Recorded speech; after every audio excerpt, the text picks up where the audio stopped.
with the GO MRI Man. Spread the knowledge. Motivate the people.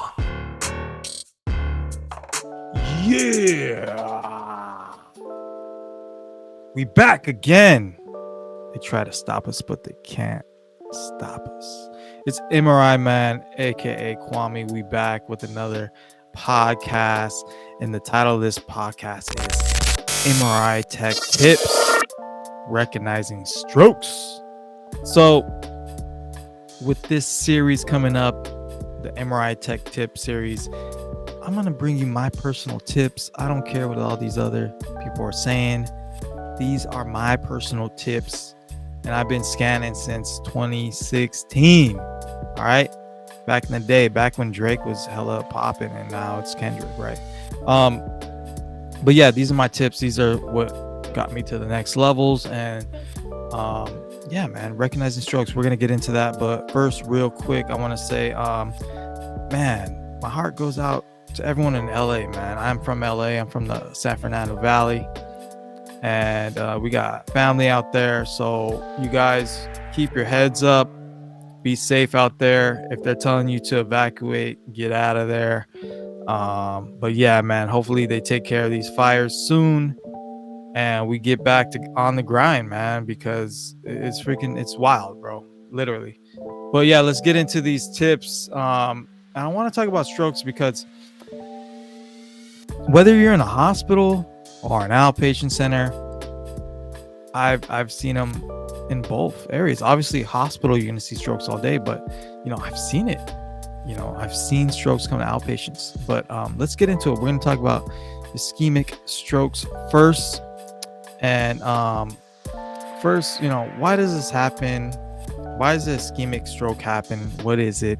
We'll start with very simple like that, and then we'll move on. All right. In an acute ischemic stroke, the blood supply to the brain region is reduced or blocked, leading to a lack of oxygen and nutrients. All right. The resulting energy failure causes cytotoxic edema, where water shifts into cells, restricting the extracellular space and limiting the diffusion of water molecules. DWI is sensitive to this restricted diffusion, which it appears as areas of bright signal intensity. So on a DWI brain, on an acute ischemic stroke, it's going to show bright, hyper intense. Okay.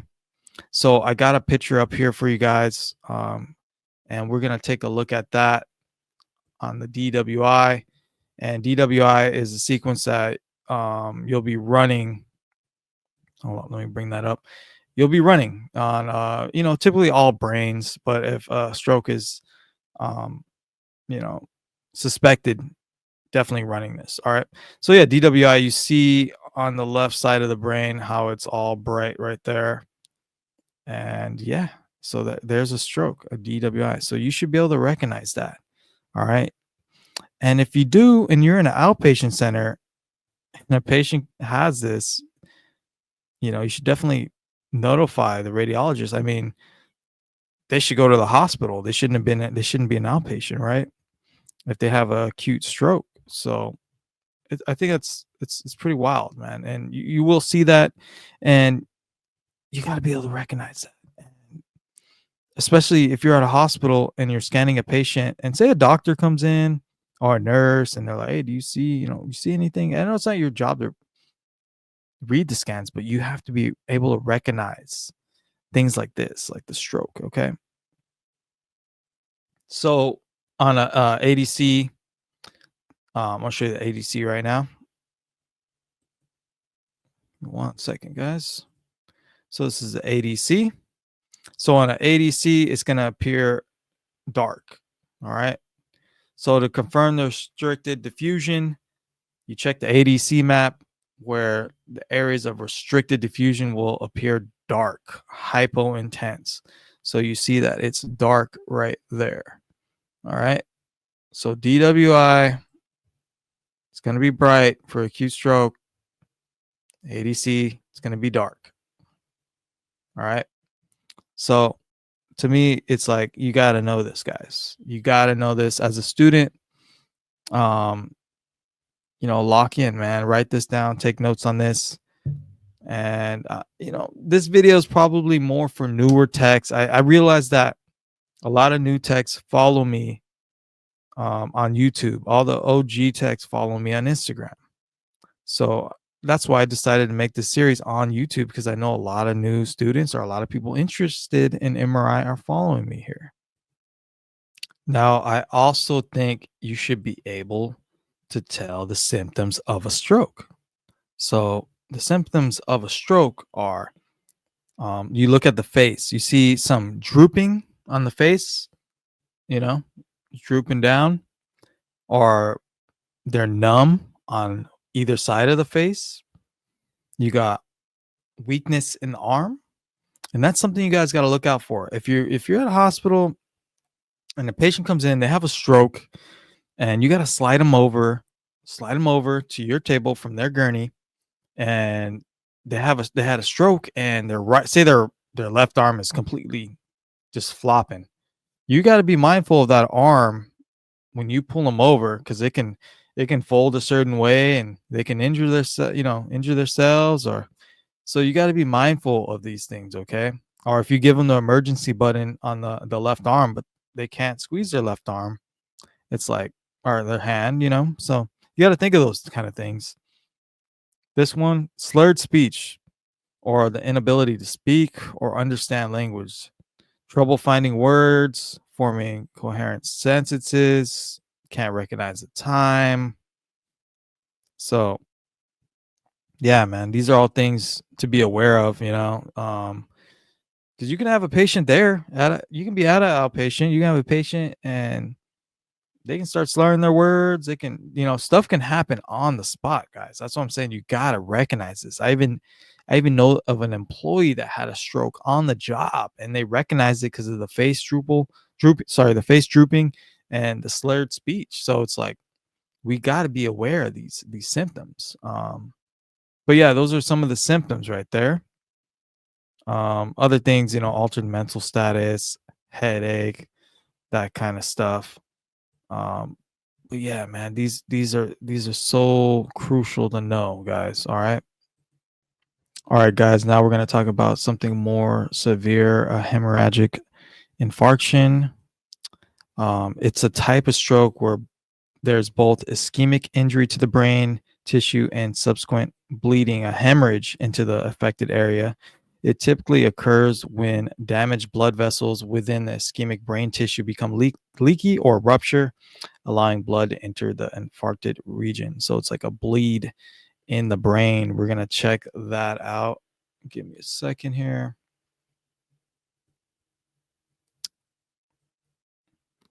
All right. First, we're going to look at let me see. Let's look at the DWI first. And as you can see, it's looking bright. It's looking bright on the DWI. You can see it's all bright right there. And hold on a second, guys. Okay, yeah. So once again, DWI. Sorry for the ads right here, guys. But yeah, once again, DWI, restricted diffusion in the infarcted area. It's going to appear. It's going to appear bright on the DWI, and it's going to appear dark on the ADC. One second here. They got the ADC right here. They don't have the ADC, but they have the DWI, and it is in fact dark. I mean bright. What else we got? We got a T1, and on the T1, it's looking dark. So it says, on the T1, it can appear like hypointense, depending on the stage of the blood breakdown. But right here, it's appearing dark. What else? They got a flare. Flare, it's looking bright. So the edema around the infarction is bright on a flare. All right. So yeah, man, this is more of a severe stroke here. You got a brain bleed.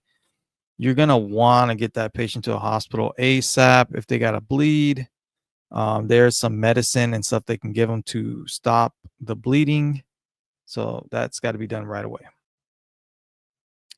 All right, guys, we covered the strokes. Now I want to get into answering some questions in the community. Like I always say, you guys want me to answer something, just drop a comment below and I will get to it when I can. But yeah, let's run through these questions. I do get a lot of questions that are kind of like just nonsense.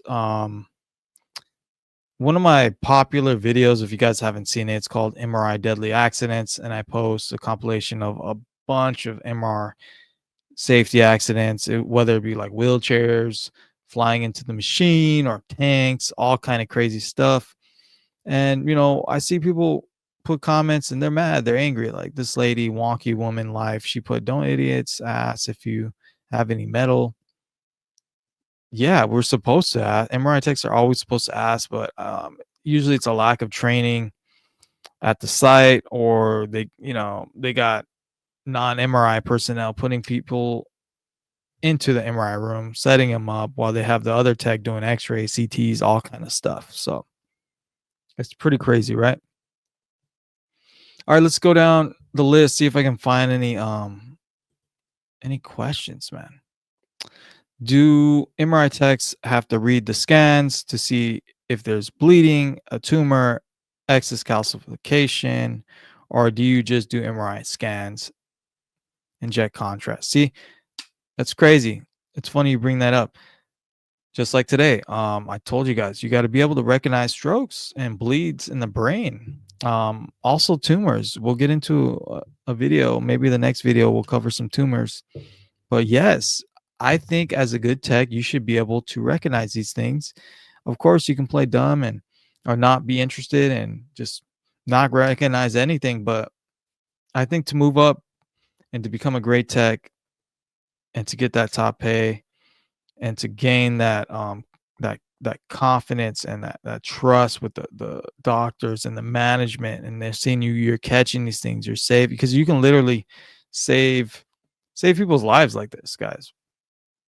um I think it should be your duty to recognize that. That's how I was always trained. Like, hey, you need to know like what's going on, like a little bit. Like you should be able to recognize stuff. And I've been doing it a long time, and I'm able to recognize major things, and tears, tumors, infections, stuff like that.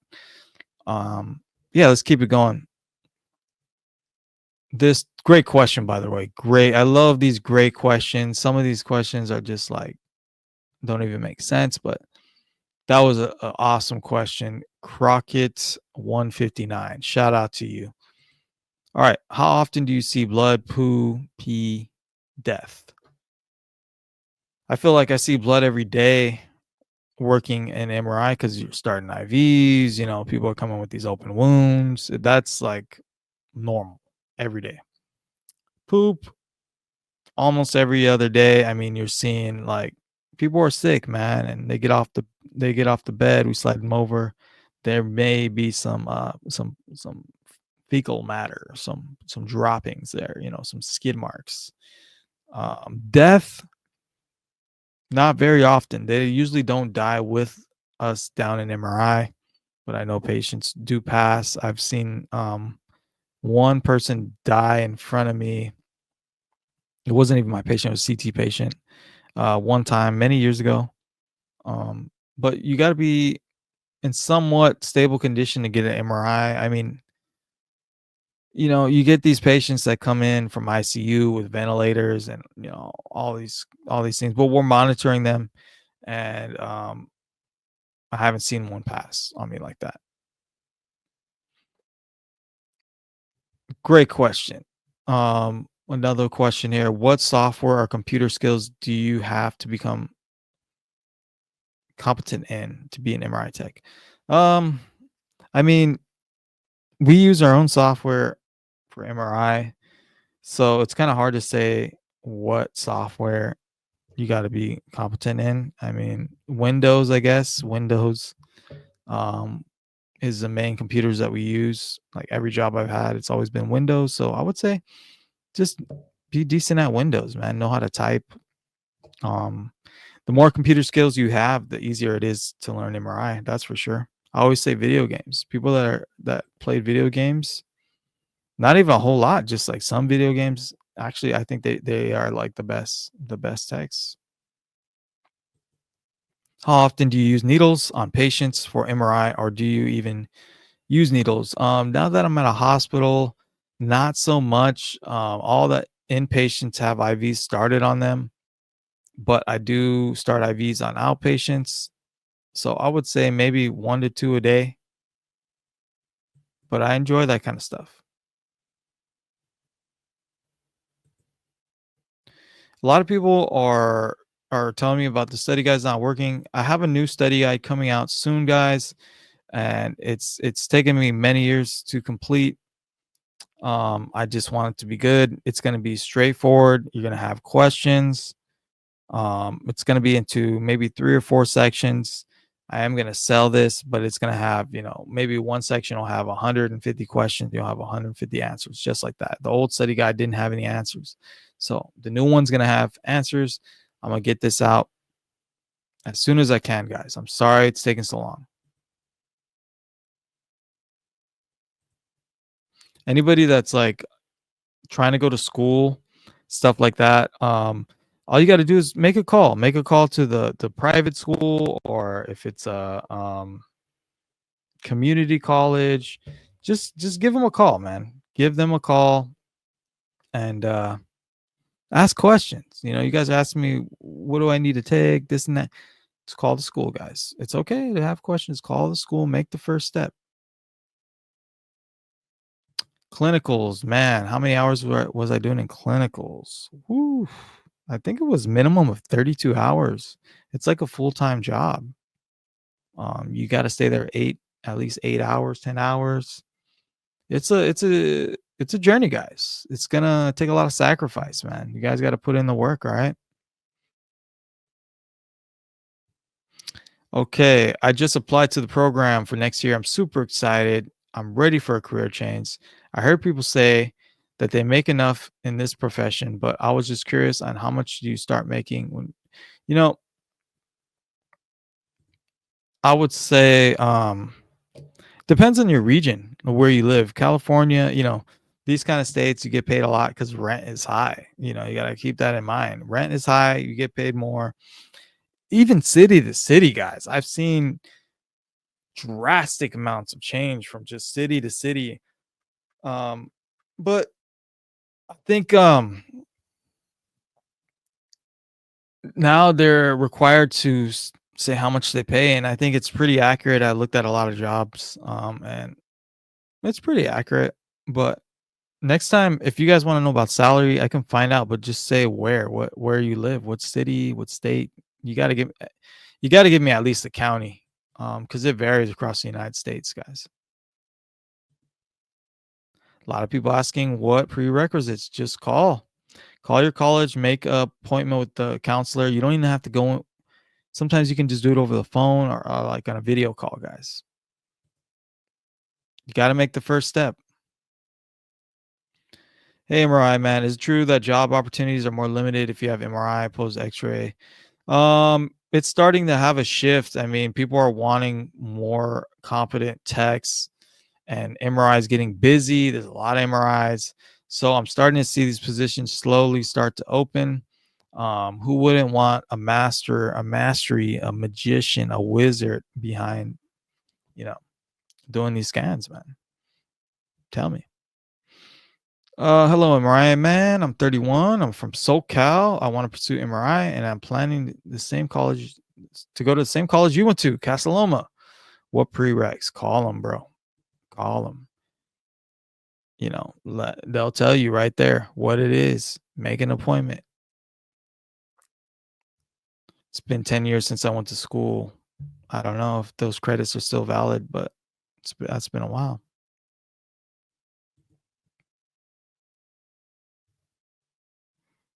All right, just gonna answer one more, then we're gonna wrap up this episode.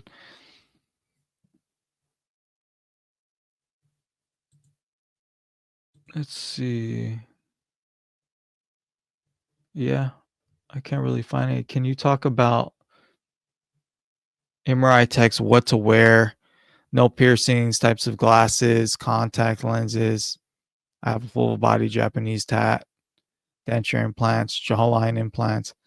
Um, I feel like nowadays they shouldn't be judging you on your tattoos as long as they're not like controversial. You know what I mean? Have anything explit on them. Um, because everybody got stats now. You're good on that. Glasses, you got to make sure they don't pull too hard. I've seen people wear glasses and they fly right off their face. So you just got to find some with less metal on it. Implants are typically like dental implants are cool. They're fine. There's been a few magnetic denture implants we've seen, and those are not safe, but those are very rare. Um, Piercings, just make sure they're not magnetic. You're good on that.